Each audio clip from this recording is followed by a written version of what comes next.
Liebe Zuschauer, herzlich willkommen bei uns auf dem Kanal Zeugniskultur. Danke, dass ihr eingeschaltet habt. Heute bei uns zu Gast, beziehungsweise wir zu Gast bei der Erika. Danke, dass wir hier in eurer Behausung dieses Interview führen dürfen. Erika ist die Gründerin vom Verein Leben in Freiheit. Genau, das ist ein wertvoller Dienst auf deutschen Straßen und nicht nur Straßen, da gehen wir auch thematisch ein bisschen ein. Aber ich denke, die Erika kann da ein bisschen mehr von sich erzählen, von dem, vor allem, wer du bist, ja, wie die Idee dahinter war, diesen Verein zu gründen und letztendlich, was damit alles verbunden ist an Arbeit. Ja, danke Alex für dieses Interview. Ich bin leidenschaftliche Streetworkerin und das schon seit 8 Jahren und der Verein wurde 2019 gegründet. Ich bin erste Vorsitzende, bin 55 Jahre alt, mein Mann und ich haben 6 Kinder und wir haben eine Enkeltochter und ich bin ein leidenschaftlicher Familienmensch. Ich liebe meine Familie und es ist so das Wichtigste hier. Und ja, den Verein, als wir den gegründet haben, stand für mich persönlich sofort fest, da musste eine Schutzeinrichtung oder eine Aussteigerwohnung her. Bei der aufsuchenden Arbeit, wir arbeiten ja mit Prostituierten in 3 verschiedenen Städten, gehen wir auf den Straßenstrich, besuchen dort die Prostituierten. Wir sind in 3, lass mich überlegen, 3 oder 4 Bordellen unterwegs und bauen Beziehungen auf. Dann genau, bin ich Referentin bei Frauenveranstaltungen und Multiplikatorin zum Thema die Loverboy-Methode an Schulen, denn das ist es, was unser Verein auch macht. Wir gehen an Schulen und machen Präventionsarbeit, damit junge Mädchen dann auch nicht sozusagen in die Prostitution gelockt werden können. Ja, dann setzen wir uns als Verein fürs nordische Modell ein, was Sexkauf per Gesetz sozusagen verbieten soll. Und wir sind mehrsprachig unterwegs. Ich habe es letztens gezählt, tatsächlich in 6 Sprachen. Oh, wow. Und das ist eine Bereicherung, eine enorme Bereicherung. Und unser Motto ist, nach Johannes 8,36, wen der Sohn frei macht, der ist wirklich frei. Denn das ist die Kernaussage. Wir gehen hin zu diesen geschundenen Frauen und die meisten leiden unter einer posttraumatischen Belastungsstörung. Es sind Geschichten, die glaubt man kaum. Okay. Und jetzt haben wir seit April eine Aussteigerwohnung. Das ist jetzt so das Perlenstück, würde ich sagen, und die ist im Moment voll belegt, ist auch ganz international und wenn ich an unsere erste Frau im April denke, die raus ist, ja, das sind, Alex, ganz, ganz viele Geschichten und hinter jeder Frau steht eine Geschichte.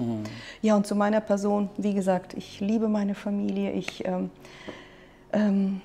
ja, blühe auf im Kreis der Familie und arbeite sehr, sehr gerne im Team, habe ein richtig tolles Team von fast 25 Leuten und alles leidenschaftliche Streetworker, die aus, ich glaube, 12 verschiedenen Gemeinden kommen. Oh, wow. Ja, und ja, die Zusammenarbeit, richtig das schön. Ist etwas, was einfach ein Geschenk von oben ist. Cool. Und ich bin ein Fan von Jesus. Ja, das wäre jetzt zum Beispiel, du hast jetzt die ganze Story, also das ganze Interview, was wir jetzt führen werden, in Kurzform schon mal erzählt, dafür danke. Und wir werden jetzt auch auf die einzelnen Punkte eingehen. Und das ist nämlich auch so ein Punkt, zum Glück hast du die Bibelstelle aus Johannes erwähnt, denn das wäre meine Frage gewesen, ist es jetzt einfach ein Verein, um Menschen, sage ich jetzt mal, die in der Prostitution, Frauen gefangen sind, denen zu helfen, rauszukommen, oder habt ihr da auch einen, sage ich jetzt mal, Missionsbefehl mit drin, ja, die Menschen mit Jesus zu erreichen, und das hast du beantwortet.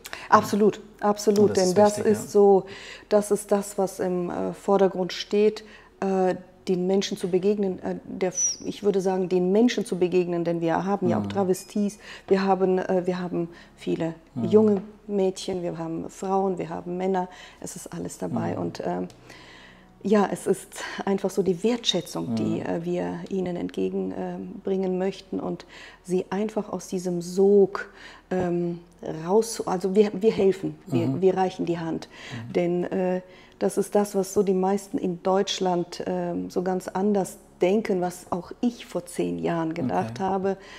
Das sage ich auch immer wieder.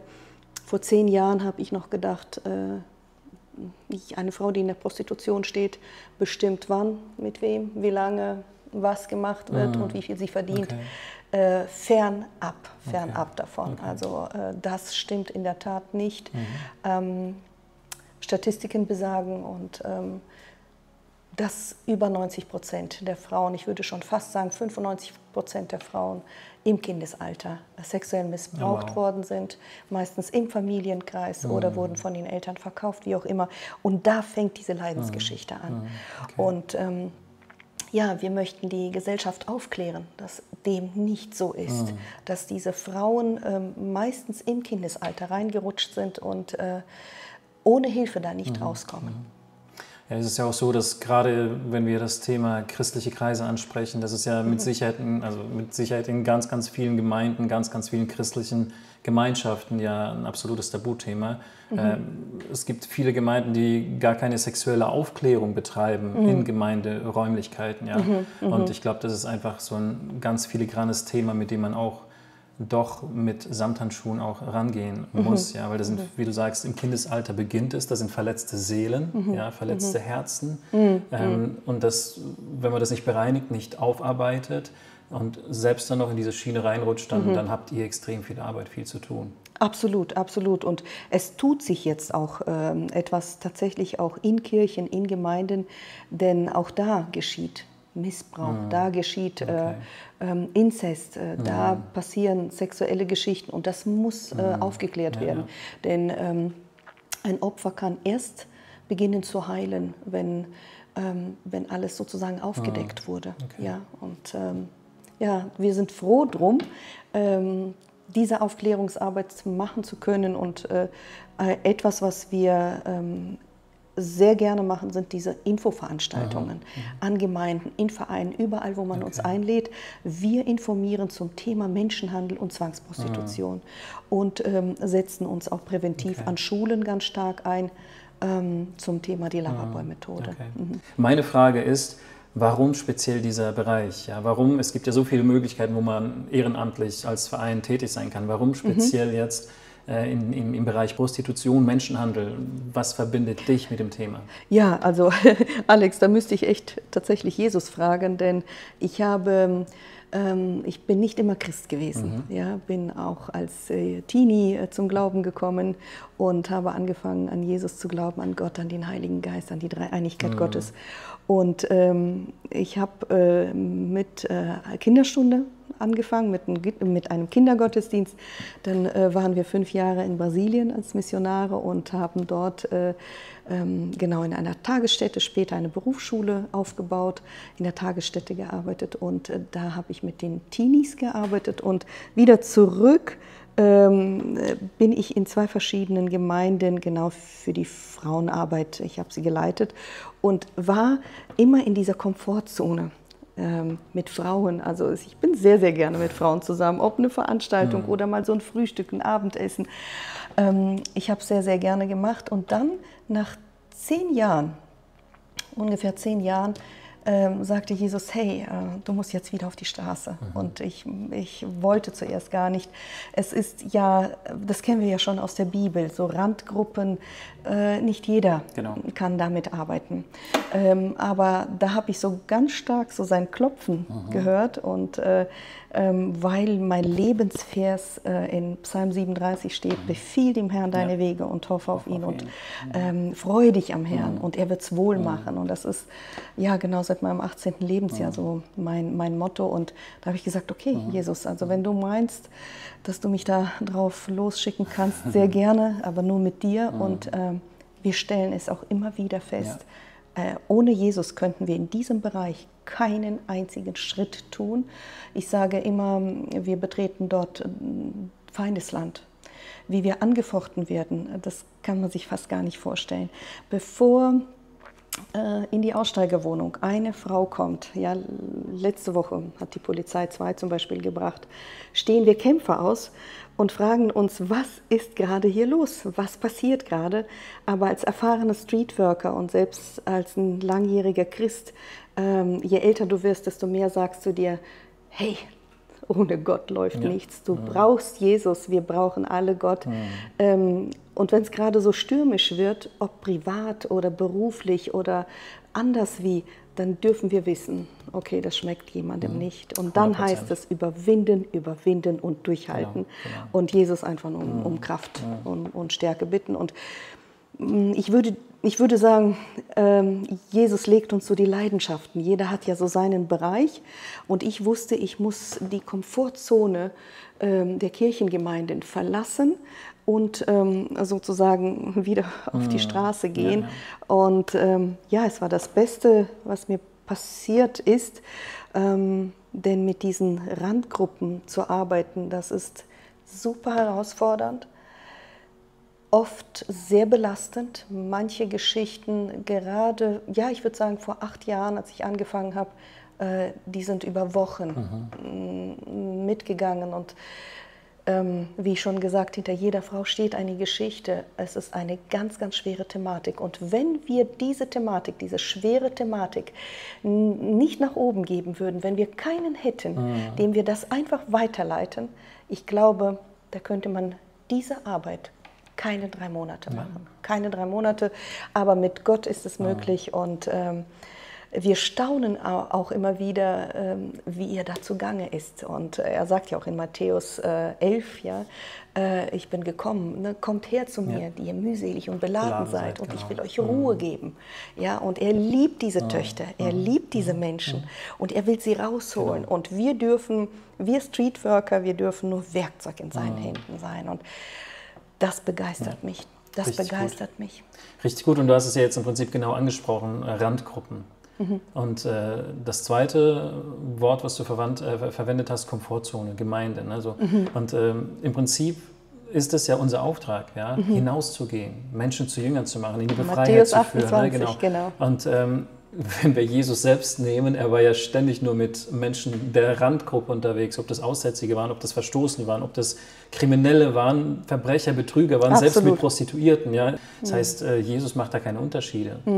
Aber wir Menschen neigen doch oft dazu, zu kategorisieren, ja, in Schubladen. Und das ist sehr stark, was ihr macht, gerade diese Menschen, die bedürftig sind, ja, die vielleicht teilweise, ich denke mal nicht teilweise, ich vermute mal, ich bin gar nicht bewandert mit der Thematik, aber ich vermute mal, dass in diesem Bereich die Menschen gar nicht wirklich freiwillig dort sind. Ich meine, in Deutschland gibt es ja der Beruf mittlerweile, der Prostitution wird ja anerkannt. Das heißt, es gibt schon Menschen, die das freiwillig machen, aber ich vermute mal, da kannst du vielleicht ein paar Zahlen nennen, dass die meisten es gar nicht möchten, aber es gar nicht schaffen, rauszukommen. Ganz genau, ganz genau. Also seitdem Prostitution legalisiert wurde, und es sollte ja Prostitution zu einem Job wie jeden anderen machen.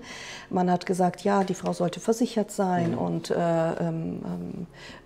ja, sich sozusagen wohlfühlen, die Untersuchungen machen, zum Arzt gehen zu können, also als anerkannter Beruf. Durch dieses Gesetz, und deshalb arbeiten wir sozusagen mit anderen Organisationen, es sind mittlerweile sehr, sehr viele Vereine, Organisationen, die sich für das nordische Modell einsetzen.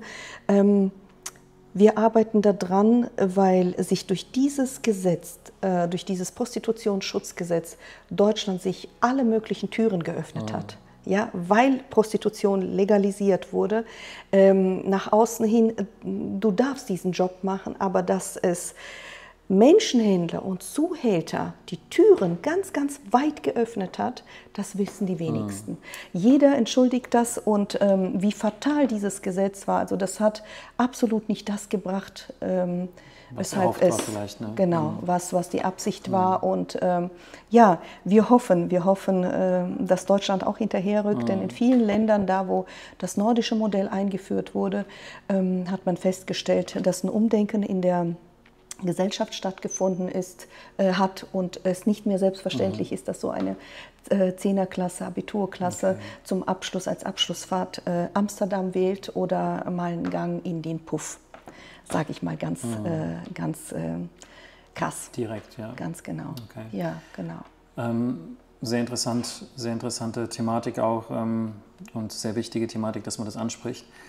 Jetzt habt ihr euch ja 2019 gegründet, meine ich. Wir haben 2024. Wenn du jetzt rückblickend auf die Zeit zurückschaust und du sagtest, es ist nicht einfach, Straße und neuer Bereich, und ich stelle mir das speziell in dem Bereich extrem schwer oder ich würde sogar gefährlich sagen vor. Ja. Wie war eure Zeit? Wie war die Entwicklung? Wie war quasi am Anfang die Berührungsangst. Wie seid ihr jetzt heute? Seid ihr jetzt voll aktiv und geht da voller Kraft rein? Wie hat sich das bei euch gewandelt? Rein persönlich jetzt. Ja, ich kann nur sagen, dass wir, als wir zu Beginn, die aufsuchende Arbeit gab es ja schon länger, und als wir den Verein gegründet haben, haben wir gesagt, ja, also der Verein muss her, eine Aussteigerwohnung, und wir wollen uns vernetzen, und das hat uns Jesus immer wieder gesagt.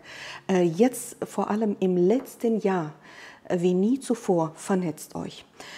Und ich bin mittlerweile so dankbar, dass es so viele tolle Vereine gibt, dass es ein gutes Netzwerk gibt, dass man nicht alleine unterwegs ist. Wir tauschen uns aus, und am Anfang war das so, ja, dass wir mit ein paar wenigen begonnen haben. Mittlerweile sind wir wirklich viele, und was echt super krass ist, wenn du am Netzwerken bist, dann hast du auch wesentlich mehr Kontakte. Du bist informiert. Wir wussten zum Beispiel von Bonn, wir sind ja im Köln-Bonner Raum unterwegs und noch in der Nachbarstadt, dass die Hells Angels und die Bandidos gerade in Bonn unterwegs waren. Dass eine bestimmte Gefahr ist uns immer bewusst. Aber es ist auch ganz bewusst geplant, dass, wenn wir die Einsätze machen, wir gehen jede Woche auf den Straßenstrich und einmal monatlich ins Bordell. Uns ist die Gefahr bewusst, vor allem auf dem Straßenstrich siehst du sofort, wenn du dich mit den Frauen unterhältst, ob da ein Zuhälter ist oder nicht, der Blickkontakt. Du merkst es an der Körpersprache. Und da sage ich mir, von Freiwilligkeit kann hier keine Rede sein. Also du merkst es ganz bestimmt. Was nur sehr schön ist, dass uns die Zuhälter bis jetzt in Ruhe gelassen haben. Dass es heikle Momente gab, die haben wir schon gehabt. Vor allem während der Corona-Zeit, wo angeblich alles verboten war, es aber komplett weiterlief unter Brücken, in Gebüschen und in dunklen Ecken. Was wir uns zum Motto gemacht haben, wenn wir beim Einsatz sind, sei es auf dem Straßenstrich, sei es im Bordell, es sind immer Parallelbeter da. Also das ist wichtig, das ist das, was wir auch immer wieder bitten. Es ist nicht nur die Mitarbeit, sondern Spenden, aber vor allem das Gebet. Alex, mit Gebet fängt alles an, und wir lassen das ist die stärkste Waffe, Amen. Und wir lassen jeden Einsatz ausfallen, wenn wir nicht genug Beter haben. Und ich glaube, das ist das Geheimnis aller Streetworker. Wir gehen nie alleine, sondern ich glaube, ich weiß es nicht. Manchmal sage ich bin fast froh, dass wir die Geisteswelt nicht sehen. Ich will nicht wissen, wie viele Engel unterwegs sind. Ja, ja, genau. Und ich meine, die Geschichten, die laufen, die auch Frauen erlebt haben, von Seiten Zuhälters oder den Zuhältern, nicht den Freiern, ist schon immens. Wir sagen uns aber immer wieder, wir sind unter seinem Schutz, und deshalb ist die Arbeit auch möglich. Sehr gut. Genau. Jetzt hast du erwähnt, dass ihr mit einigen Vereinen vernetzt seid. Und hauptsächlich seid ihr persönlich im Raum Bonn unterwegs? Oder Köln-Bonn. Köln-Bonn, genau. Wie ist denn das aus der Vernetzung heraus? Würdest du sagen, dass diese Thematik hauptsächlich Großstädte betrifft? Weil ich kenne es von Frankfurt zum Beispiel, Ich kenne es von anderen Großstädten, dass es genau diese Ecken gibt, diese Milieus gibt. Aber würdest du sagen, dass es ein flächendeckendes Problem ist, dass das überall, auch in kleinen Dörfern, möglich ist? Ja, ich glaube, also das Rotlichtmilieu, Großstädte sowieso. Und seit Corona ganz, ganz viele Wohnungsbordelle.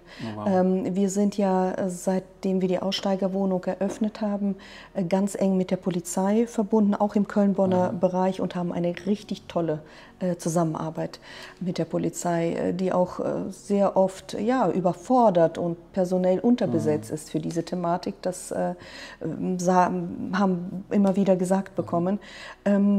Und es ist in der Tat so, dass man einfach zusammenarbeiten muss. Und im Rotlichtmilieu, ich würde sagen, es ist flächendeckend. Seit Corona die Wohnungsbordelle ganz viel. Und wenn ich an das Gespräch mit dem Polizisten letzte Woche denke, man kommt kaum hinterher. Okay. Ja? Es ist eine Tragödie und deshalb werden wir nicht müde, uns dafür einzusetzen, dass Prostitution per Gesetz in Deutschland verboten wird. Das ist das älteste Gewerbe, seitdem es den Menschen gibt. Natürlich. Das weiß jeder. Das weiß jeder. Manchmal werde ich gefragt, hast du nicht das Gefühl, dass das ein Kampf wie David gegen Goliath ist? Ja, kann ich nur bestätigen. Aber was mich absolut beruhigt, dieser Kampf, den führt Gott. Ja? Und wir dürfen nur ein bisschen mithelfen. Genau, und vor allem, wenn wir dieses Beispiel nehmen, am Ende wissen wir, wer hat gewonnen? David. Amen. Ne? Daher, David hat warum gewonnen? Weil Gott an seiner Seite gekämpft hat. Und ganz genau. Das wird auch bei euch genauso sein. Jetzt hast du noch angesprochen Bordelle. Ne? Wie ist denn die Arbeit in Bordellen? Weil ich kann mir das jetzt nicht unbedingt einfach vorstellen in dem Sinn, weil die Bordelle leben doch von den Prostituierten, die bringen den Geld ein. Das heißt, ihr arbeitet ja eigentlich entgegengesetzt.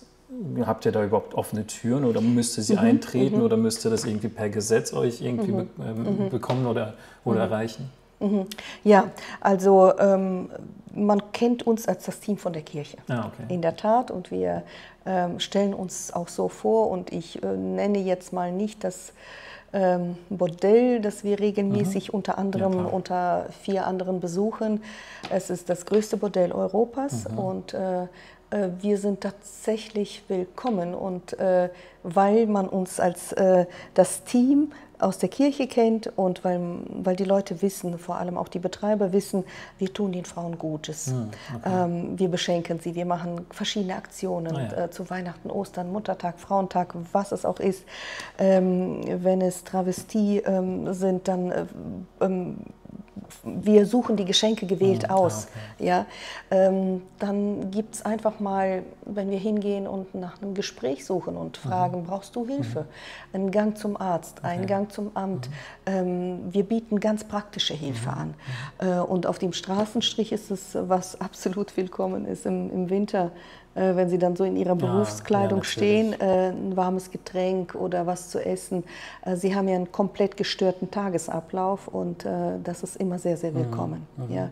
Und man glaubt gar nicht, wenn ich an den letzten Einsatz denke in dem größten Bordell Europas, da war eine junge Frau und ich habe sie nur gefragt, wie geht es dir? Und sie weinte nur. Es kam nichts raus, sie weinte nur. Und weißt du, es reicht einfach nur mal eine dicke Umarmung. Und man fragt, darf ich dich umarmen? Eine dicke Umarmung und ein Gebet. Das bieten wir nämlich auch an. Und ja, genau. Und es ist zu Beginn war es für mich auch ein bisschen suspekt und komisch. Du stehst im Bordell, die Freier laufen die Gänge rauf und runter und Tür an Tür stehen die Frauen und du bietest Gebet an. Und ja, mittlerweile ist das so toll, man kann alles ausblenden. Ja? Und viele nehmen Gebet an. Wenn ich jetzt zum Beispiel auch an das kleine Bordell denke, viele Frauen bitten uns rein, machen die Tür zu und holen sich erstmal was aus dem Kleiderschrank, decken sich die Schultern zu und bedecken den Körper, und dann gehen sie ins Gebet. Und was wunderschön ist, es ist manchmal so surreal, manchmal so abstrakt. Du stehst da, da stehen Werkzeuge, da stehen High Heels, die Latexwäsche, und mittendrin beten wir. Und ich kann dir sagen, bei manch einem Gebet geht selbst mir in manchen Augenblicken ja, so ein Licht auf, und ich sage, boah, Jesus, danke, du bist hier, du bist gerade hier. Ich musste es wirklich lernen, wenn du so aus einem behüteten Elternhaus kommst, aus einer tollen Gemeinde, und alles läuft, und du stehst plötzlich im Rotlichtmilieu. Dunkle Ecken, dunkle Gänge, rote Lampen, wie nennt man das? Zwielichtige Gestalten. Ja? Und dann kommt Jesus mit seinem Licht. Und nichts anderes hat er ja damals gemacht, als er hier auf der Erde war. Ja. Und wir haben schon so tolle Gebete gehabt, wir haben so tolle Gespräche mit den Frauen gehabt. Und das begeistert mich, das begeistert mich. Ich merke es. Du bist sehr emotional, also im positiven Sinn, das bewegt dich und ich spüre heraus, dass in den Momenten dir ganz, ganz viele Erinnerungen gerade hochkommen, wo du auch mit dankbarem Herzen natürlich hier bist und sagst, Jesus, ich danke dir, dass du uns da durchträgst und wie du schon vorhin anfangs erwähnt hast, ohne Jesus würdest du so oder so schon zusammenklappen wahrscheinlich und würdest diesen Dienst absolut. gar nicht machen. Man könnte es gar nicht tragen. Ich kann mich jetzt noch an die erste Frau erinnern, die bei uns hier ankam. Sie war ein ganz, ganz klassischer Fall von Menschenhandel und Zwangsprostitution und wurde, wie fast die meisten, nach Deutschland gelockt mit dem Versprechen, du kannst einen tollen Job haben, du kannst in kurzer Zeit viel Geld verdienen. Und dann steckt der Zuhälter sie in ein Zimmer, in ein Wohnungsmodell, übergibt sie, dieses Mal war es kein Zuhälter, sondern tatsächlich eine Zuhälterin. Okay. Und sie darf Männer bedienen, 10, 20 Männer am Tag. Und sie weiß nicht, was hier passiert. Sie ist ja nach Deutschland zum Arbeiten gekommen. Und dann, was noch schlimm war, dass sie nach einer Woche, sie wurde immer also von Stadt zu Stadt weitergereicht. Sie hat uns, also Mannheim war dabei, Koblenz war dabei, Bochum war dabei. Ich weiß es nicht. Auf jeden Fall waren wir in Bonn die 4. Stadt. Und da hat sie die Polizei sozusagen befreien können. Und es war eine Zuhälterin. Ja, und es ist ihr so viel Schlimmes angetan worden. Ich kann mich an den Abend wie heute erinnern, wie zusammengekauert sie auf dem Sofa saß und total verängstigt und nicht wusste, was passiert. Und da ist es so wunderschön zu sehen, dass sie Hilfe erfahren kann. Ja? Und nichts anderes will Jesus. Er will diese Menschen befreien. Er will sie frei machen. Ja? Kein Mensch hat es verdient, gefangen zu sein. Ja. Ich bin von früher auch noch IJM-Botschafterin, International Justice Mission. Die machen auch so wunderbare Arbeit. Ja. Menschenhandel, ein ganz großes Thema. Und ich bin begeistert davon, wie Jesus sich auf den Weg macht und sagt, hey, ich kann dich da rausholen. Ich kann dich da rausholen. Und genau diese Frau, wir haben sie an dem Abend gefragt, willst du in Deutschland bleiben oder möchtest du nach Hause? Und sie sagte, bitte, bitte, ich möchte so gerne nach Hause. Und wir haben dann im Internet, das war so toll, einen klitzekleinen Aufruf gemacht. Und Alex, ich bin so begeistert, wie Menschen so mitfühlend sind. Ja? Wir hatten innerhalb von 24 Stunden hatten wir das Flugticket zusammen. Nur weil wir gesagt haben, Leute, sie will nach Hause. Ja, sie möchte nach Hause, bitte, bitte helft. Ja? Und das war richtig gut. Und sie ist in Thailand angekommen. Und wir haben dann, es ist jetzt auch gerade der Prozess, den wir machen, dass wir Organisationen, wir vernetzen uns jetzt nicht nur deutschlandweit, ne, sondern sozusagen weltweit. Ich kann nicht mal sagen europaweit. Nächste Woche fliegen ein Paar aus dem Verein und ich nach Rumänien, um eine Organisation dort kennenzulernen. Und gerade in Thailand, in Bangkok, haben wir dann eine ganz, ganz tolle Organisation per Zoom kennengelernt, wo wir sie dann sozusagen weiterleiten konnten, auch Christen. Und sie darf diese Hilfe in Anspruch nehmen. Und auch das ist eine total klasse Geschichte. Nächstes Jahr im Februar ist Thailand angesagt und im Sommer Bulgarien. Ja, wow. Ja, weil die meisten im Streetwork kommen aus Rumänien und Bulgarien. In den Bordellen sind es meistens Latinas, Dom-Rep und verschiedene, ganz verschiedene Länder.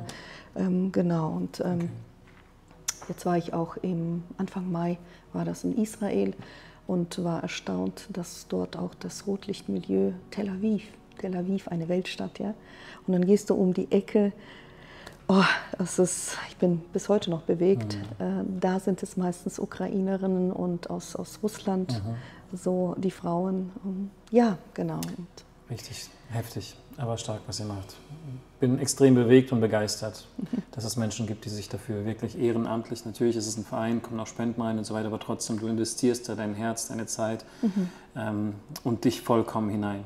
Genau, jetzt hast du mehrfach jetzt den Begriff Aussteigerwohnung erwähnt. Wie sieht denn das da aus? Weil du sagtest auch, die Polizei bringt euch die Frauen. Erklär mal, wie das Ganze so ungefähr abläuft und vor allem, Ist vielleicht eine blöde Frage, welchen Nutzen haben die Frauen mit einer Aussteigerwohnung? Ja? Was für Vorteile oder was für Perspektiven?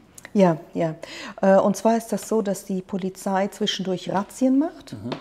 Dabei befreien sie Menschen oder aber Nachbarn. Wie gesagt, nach Corona sind ja viele Wohnungsbordelle entstanden und Nachbarn hören. Ja? Und mir tut es so leid, dass wir hier in Deutschland viel zu viel schweigen.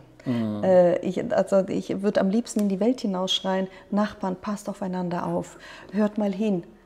Schreien viele Kinder oder passiert da irgendetwas oder schreien Menschen nach Hilfe und die nicht gehört werden. Und da passiert es dann auch, dass Nachbarn anrufen und irgendwas nicht ganz koscher finden und die Polizei hingeht und die Frauen rausholt. Genau, und wir haben jetzt auch vorgestern, wie gesagt, auch ein Gespräch gehabt mit einem Polizisten, der sagte, ja, Anfang des, ja, ist ja auch egal wann, auf jeden Fall machen sie eine Razzia und dabei werden Frauen befreit. Es ist gar nicht so einfach, da herauszukommen. Zum einen stecken die meisten in einer Co-Abhängigkeit und werden vom Zuhälter, also oder Zuhälterin, er belügt sie komplett, indem er sagt, ich finanziere dich und ich beschütze deine Familie, ich beschütze die Kinder in deinem Heimatland und dabei ist sie es, die Geld verdient. Ja? Sie finanziert die komplette Familie, die Kinder, die Eltern, die mit den Kindern sind, plus den Zuhälter. Und sie stecken in so einer dramatischen Co-Abhängigkeit, dass sie keinen Ausweg mehr sehen. Und bei ganz, ganz vielen spielt Angst eine ganz, ganz große Rolle. Also was wir immer wieder feststellen, der Teufel arbeitet mit Angst. Aber das kennen wir ja als Christen. Ja. Wenn er kommt, dann mit Angst. Und ich weiß, bei der einen Frau haben wir sehr gehofft, dass sie eine Anzeige schalten kann und die Polizei hat sich darauf gefreut, dass sie den Kerl festnehmen können, aber da hätte sie aussagen müssen. Und ich wollte ihr gerne dabei helfen und dann sagte sie, Erika, wenn ich aussage, hat er gesagt, ich werde mein Gesicht nicht mehr wiedererkennen, weil er Ätze in mein Gesicht tun wird. Wer von uns würde aussagen? Da wird doch kein Mensch aussagen. Sie wollte nur noch nach Hause und ich konnte sie verstehen, wenn man ja um seinetwillen oder wenn man eine Familie hat und er sagt, hör mal, ich weiß, wo deine Familie lebt. Das sind Gewaltstrukturen, das kann man sich gar nicht vorstellen. Ja, das sind Verbrecher, die größten Verbrecher, ja, die Menschenhändler. Und wenn ich überlege, wir sagen immer mit dem Waffengeschäft, das ist so das meiste, womit die Menschheit Geld verdient. Das zweite ist aber der Menschenhandel. Ja. Wie oft kannst du eine Prostituierte verkaufen? Eine Waffe verkaufst du nur einmal. Eine Frau kannst du immer und immer und immer und immer wieder verkaufen. Ein Kind kannst du immer und immer und immer wieder verkaufen. Das sind Strukturen, das ist eine Tragik dahinter. Und das schafft man tatsächlich nur, wenn man gemeinsam es bekämpft. Und wenn die Frauen dann kommen, wenn sie es herausschaffen, dann heißt es, sie zu schützen. Und wir haben, wenn du jetzt nach der Aussteigerwohnung fragst, wir sind keine typische Schutzwohnung. Das heißt, sobald wir wissen oder erfahren, da ist ein Zuhälterring dahinter, müssen wir sie sofort weiterleiten. Bei uns kommt eine Frau, die tatsächlich es geschafft hat, herauszusteigen.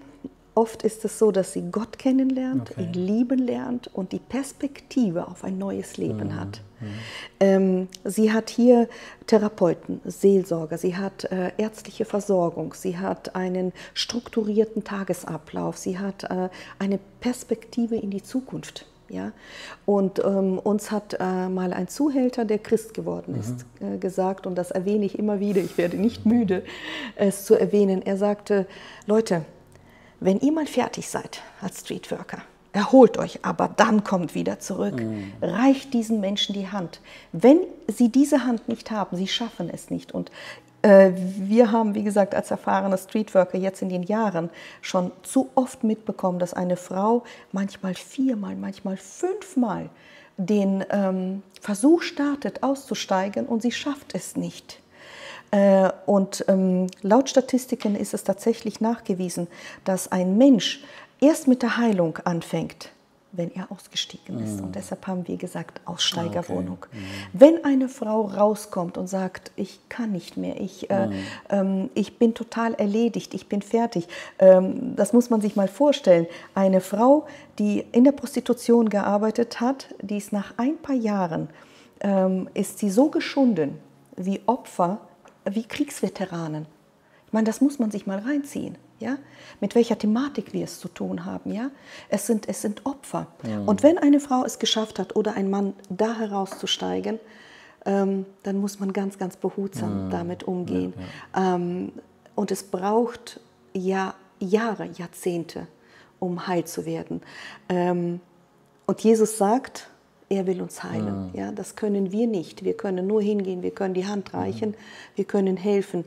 Aber wer wirklich die Seele heil machen kann, Wiederherstellung schaffen kann, das ist Jesus Christus. Halleluja. Richtig stark. Wir haben jetzt ganz, ganz viele Themen behandelt, aber liegt dir vielleicht selbst persönlich noch irgendwas auf dem Herzen, was du sagst, das möchte ich unbedingt jetzt noch raushauen? Einfach die Bitte, wie gesagt, wir sind auf Spenden angewiesen. Und ganz, ganz viel Gebet. Das ist das Geheimnis in dieser Arbeit. Gebet, weil ohne Gebet läuft nichts absolut. Und einfach, ja, dass wenn wir unterwegs sind, es ist mein Anliegen, dass der Heilige Geist einfach wirken kann. Und wenn Jesus Christus sagt in Johannes 14, ich bin der Weg, die Wahrheit und das Leben, ja, das möchten wir gerne, diese Botschaften möchten wir gerne weitergeben und so viele rausholen, wie nur möglich.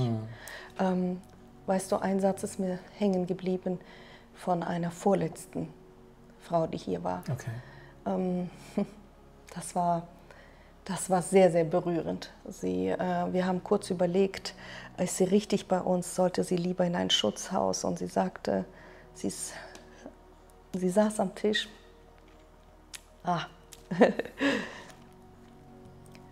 Sie hebte ihr T-Shirt hoch und zeigte mir die Kugelwunden. Sie hatte in der Brust von der Schusswaffe eine Narbe und im Oberarm. Und sie sagte einen Satz, bitte schickt mich nicht in die Hölle zurück, aus der ich komme. Und weißt du, dieser Satz, der hat uns, wir saßen 3 Sozialarbeiter, Sozialpädagogen, 3 Streetworker. Dieser Satz, der gibt Power. Der gibt Power, gebt nicht auf, geht hin, werdet nicht müde. Und wenn ihr müde werdet, dann holt euch Kraft von oben. Richtig stark. Ja? Und einfach nur die Bitte für unsere Arbeit zu beten, dass wir es gut machen. Voll gut. Und genau diese Sätze motivieren, ja? Weil ich weiß, wie das ist. In gewissen Bereichen bist du so entmutigt, bist du so kraftleer und dann gibt es einen Satz und du weißt, du bist auf dem richtigen Weg und du willst nur noch mehr und mehr und mehr machen, weil du die Früchte siehst. Richtig gut. Genau, an der Stelle, wenn du den Zuschauern jetzt vielleicht noch direkt was mit auf den Weg geben möchtest, ja, als Appell zu dieser Thematik, wie auch immer, dann darfst du das gerne in die Kamera tun. Und, Dankeschön, genau. Vielen Dank. Ja, vielen Dank fürs Interview und vielen Dank fürs Zuschauen. Und an dieser Stelle einfach nur die Bitte für uns als Verein zu beten, gerne auch mitarbeiten oder zu spenden. Und redet darüber, denn wenn wir in der Gesellschaft die Leute informieren und auf diesen Missstand hinweisen, dann kann sich etwas verändern. Aber wie gesagt, das Geheimnis, bitte betet. Vielen herzlichen Dank. Danke dir, Erika, dass du uns empfangen hast für das Teilen deiner Story. Wie du merkst, bin ich absolut begeistert von der Arbeit. Ein Bereich, wie ich schon sagte, wo kaum jemand sich ranwagt, ja, weil jeder im Prinzip weiß, was das mit sich bringt, ja, auch an Gefahren, die wir angesprochen haben. Absolut. Deswegen, ich bin begeistert und danke, dass du diese Arbeit machst und lieben Gruß an den Verein natürlich, ne, ja, für alle das Mitarbeiter. Mache ich sehr gerne. Dankeschön. Genau, sehr gerne, danke dir. Ja, liebe Zuschauer, vielen herzlichen Dank, dass ihr dabei gewesen seid bei diesem doch sehr wichtigen Thema. Und die Erika hat es jetzt auch schon ein paar Mal angesprochen. Wenn ihr bereit seid zum Spenden, wird jetzt hier die Bankverbindung eingeblendet. Fühlt euch frei, da einen Betrag, der euch auf dem Herzen liegt, einfach zu überweisen. Das ist ein sehr, sehr wichtiges Thema. Nicht nur, wie die Erika sagte, die Arbeit auf der Straße in den Bordellen, sondern auch Präventionsmaßnahmen in Organisationen, das Thema publik zu machen, dass die Menschheit einfach darauf sensibilisiert wird, dass wir aus unserer gewohnten Komfortzone, aus unserer gewohnten Blase mal rauskommen und mal vielleicht in die Weitsicht mal reinschauen und sehen, hey, es gibt Menschen, denen geht es gar nicht so gut wie uns, und mit deiner Spende kannst du da unterstützen, dass diese Arbeit hier weiter vorangeht. Danke fürs Zuschauen. Wenn ihr allgemein Fragen habt zu diesem Thema, vielleicht an die Erika, an uns persönlich, schreibt es gerne in die Kommentare, abonniert den Kanal, wenn ihr es noch nicht gemacht habt, und ich freue mich, wenn ihr beim nächsten Video wieder dabei seid. Ne? Bis dahin. Tschüss.